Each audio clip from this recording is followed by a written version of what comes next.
Russia has been doing better on the battlefield. And Putin thinks that if he can string this out, he can eventually present this as a win for Russia. I mean, he can present it anyway. And that he will have to force Ukraine into making many more concessions than it wants to. So I see no evidence that we're any nearer peace between Russia and Ukraine than we were before he took office. Volodymyr Zelensky says lasting peace is achievable this year between Ukraine and Russia following his phone call with Donald Trump today. He's also confirmed, since speaking to the US, that Ukraine are ready to implement a limited energy and infrastructure ceasefire. Donald Trump has, meanwhile, said a ceasefire was very much on track. Here is White House Press Secretary Caroline Leavitt speaking earlier. The leaders agreed Ukraine and America will continue working together to bring about a real end to the war, and that lasting peace under President Trump's leadership can be achieved. President Trump fully briefed President Zelensky on his conversation with Putin and the key issues discussed. They reviewed the situation in Kursk and agreed to share information closely between their defense staffs as the battlefield situation evolved. President Zelensky asked for additional air defense systems to protect his civilians, particularly Patriot missile systems, and President Trump agreed to work with him to find what was available, particularly in Europe. The two leaders also agreed on a partial ceasefire against energy. Technical teams will meet in Saudi Arabia in the coming days to discuss broadening the ceasefire to the Black Sea on the way to a full ceasefire. Well, Alistair Dorber is the Times Washington correspondent and joins me now. Alistair, good evening to you. Thanks for being with us. Hi, Kate. Hello. Look, we know that Trump and Zelensky spoke for over an hour after, of course, Donald Trump engaged in 90 minutes or so of discussions with Vladimir Putin yesterday. What is the consensus in Washington? Is the consensus that we're seeing progress, or is the consensus that there may be progress, but at the moment you've got two different sides still going in two different directions? I think that the second is broadly true, Kate. It would appear that the Ukrainians are more engaged with the idea of a ceasefire than I think the Russians. Zelensky came out after the talks, as you said, and said that they were very substantive. Don't forget, the Ukrainians have signed up to the idea of a 30-day ceasefire. It's the Russians at this stage that haven't. I think that there's probably a greater meeting of minds at this stage between Kyiv and Washington than there is necessarily between the Russians and the Americans. It's notable as well that we got that statement from Caroline Leavitt, as you mentioned there, the things that had been agreed by Zelensky and Trump earlier today. There wasn't much to come out of the meeting after the meeting between Trump, or the phone call between Trump and Vladimir Putin yesterday. I think the Americans seem to have got a bit more out of today. There is progress, though. There seems to be an agreement around not hitting infrastructure, energy targets. That's already slipped, but there seems to be an agreement there. There's an agreement that there'll be more talks in Saudi Arabia later this week. So I think the Americans can point to substantive gains, but I still think there's probably a little bit of a disconnect between quite where the Ukrainians are at the moment and where the Russians are. And look, Donald Trump seems to be humouring them. Zelensky said in his readout that there was, from the American side, a proposed unconditional ceasefire on the front line. Ukraine accepted this proposal as well. We will continue working to make this happen, says Volodymyr Zelensky. That is something that most definitely Vladimir Putin did not agree to last night. So how does Donald Trump make that work? Well, there are still, I think, carrots and sticks that the Americans have in terms of both sides. We heard today that Volodymyr Zelensky wants extra Patriot missile systems, the defensive missile systems that the Americans handed over under Joe Biden. Donald Trump suggested that he would help to find those Patriot missile systems. Now, extra military aid going to Ukraine is something that is a red line for Vladimir Putin. He doesn't want to see that. So there's room, I think, to negotiate there. There's the optics around the meeting on later this week in Saudi Arabia. I think there are one or two areas in which both sides can move.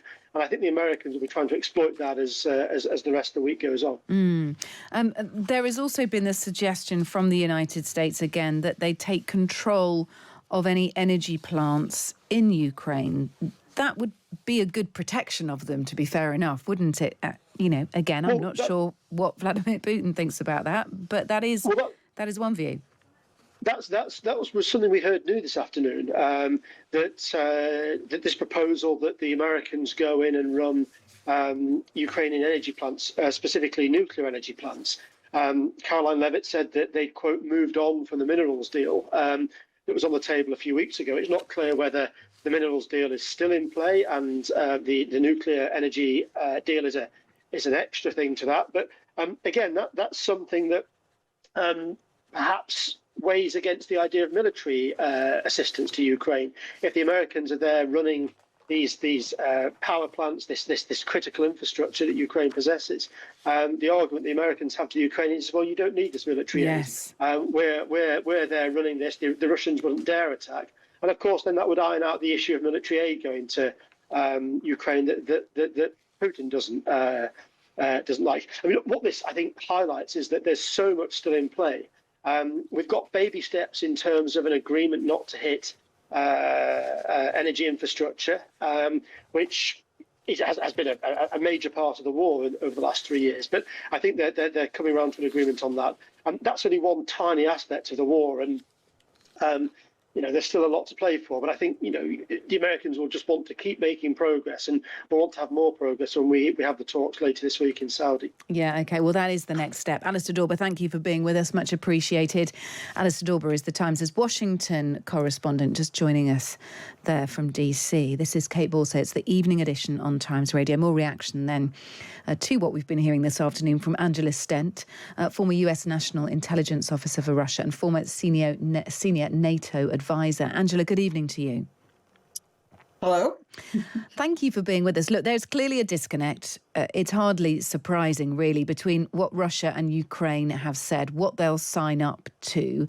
Ukraine appears to be much more willing to edge towards a full ceasefire. Russia think that will allow Ukraine to rearm using help from the West and go back in again harder, something which Ukraine will no doubt dispute and accuse Russia of doing the same.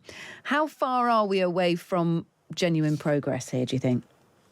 Oh, I think we're quite far away. You have to understand, Putin doesn't want to end the war now, and he doesn't want a ceasefire. He believes Russia is winning. He's humoring President Trump because what he does want is a restoration of US-Russian relations, a lifting of sanctions, US businesses coming into Russia, and something that he can then present as a win both to his population and internationally. So, I mean, all he agreed to yesterday was a temporary ceasefire hitting energy infrastructure, but then the Russians went ahead last night at least and hit more energy infrastructure. So I think we should be very cautious about thinking that this is really any progress towards ending the war.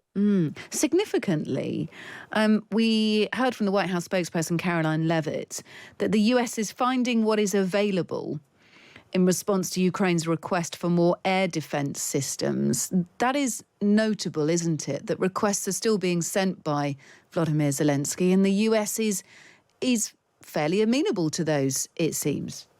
Yes, so I think, as your previous speaker was saying, this is a way for Trump to show Putin that the U.S. can go on arming Ukraine after Putin. If you read the Kremlin's statement, which is very different after the White House statement, saying that, one condition is that all military and intelligence assistance to Ukraine had to stop before they could get to a ceasefire. So I think this is Trump's way of showing Putin that the U.S. obviously has cards and it's willing to send more of these Patriot missiles to Ukraine. And, we don't know what was said in today's call between Trump and Zelensky, but Trump at least described it as a good call, and so did Zelensky. Do you think Vladimir Putin will be wound up by hearing that this call was, fabulous, productive, all of those descriptors that have been used by the White House, but also by Donald Trump on Truth Social as well.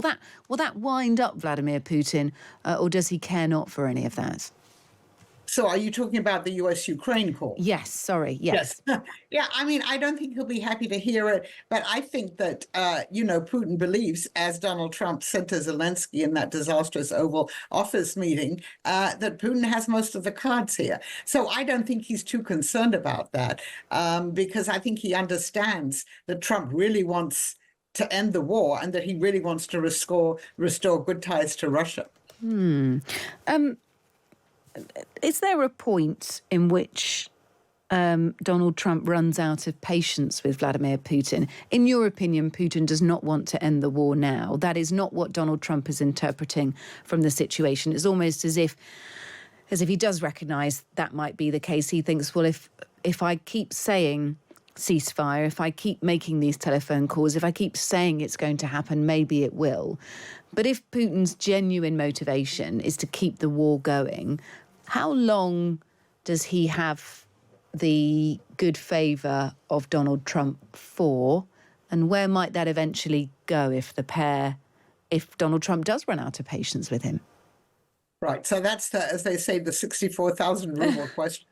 I mean, one would assume that if Putin drags this out for too long, that Donald Trump will get exasperated and that he may then, as he hinted he might do, impose more sanctions on Russia or brandish more sticks. I mean, so far, he's being very careful only to say positive things about what's happening. There is the whole question of, what lies behind his evident admiration for Putin and whether that's sort of more important on whether he gets a peace deal soon. On the other hand, we know that he wants a Nobel Peace Prize, and we know that during the campaign, he promised his supporters that he would end this war quickly so that the US wouldn't have to go on giving so much support to Ukraine. So I think if this drags out too long, then you could see a change in Donald Trump's mood and maybe a shift in US policy. But I think that's also going to take some time to play itself out.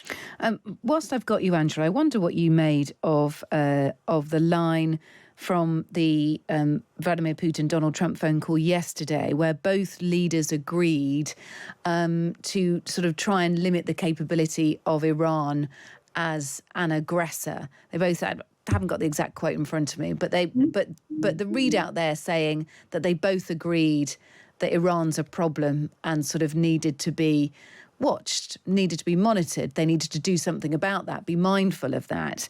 This is the same Iran that's been supplying Russia with weapons for this war. And I wonder what you made of that takeaway.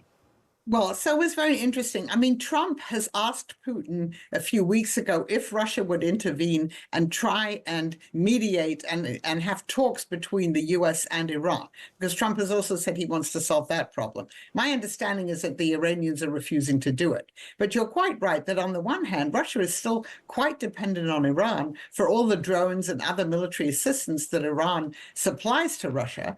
On the other hand, I think Putin wants to use this as a way of keeping himself in Donald Trump's good graces, promising that, they'll get together with Iran. And he may be annoyed at the Iranians that the supreme leader is being intransigent and saying that he won't meet with the United States. So I think this is Putin playing an interesting game here and putting himself forward as someone who's willing to mediate with Iran, even if he understands that's probably not going to happen. And finally, Angela, you've very much leaned into this already, but we heard from Caroline Leavitt, the White House press secretary, again today, that peace between Ukraine and Russia has never been closer. Do you agree? What do you think of her insistence? 2 days in a row, she said that. Oh, I think that's not credible. I think we're just as far from peace as we were, a year ago. And I think possibly further, because Russia has been doing better on the battlefield. And Putin thinks that if he can string this out, he can eventually present this as a win for Russia. I mean, he can present it anyway.